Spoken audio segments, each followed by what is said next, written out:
ठेवण्याची कला. एक जिज्ञासू वृत्तीचा मुलगा होता. तो कोणतीही नवी गोष्ट शिकण्यास तयार होत असे.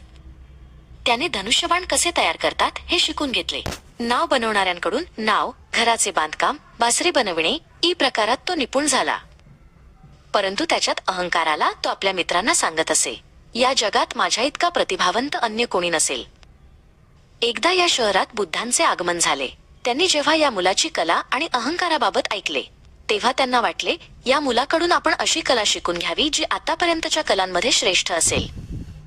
ते भिक्षापात्र घेऊन त्याच्याकडे गेले. मुलाने विचारले, तुम्ही कोण आहात? बुद्ध म्हणाले, मी शरीरावर नियंत्रण ठेवणारा माणूस आहे. मुलाने यावर त्यांना खुलासा विचारला असता बुद्ध म्हणाले, जो धनुष्यबाण वापरतो त्याला त्याचा वापर माहीत असतो. जो नाव हाकतो, जो घराचे बांधकाम करतो त्याला ते काम माहीत असते. पण जो ज्ञानी आहे तो स्वतःवर नियंत्रण ठेवतो. मुलाने विचारले, ते कसे काय?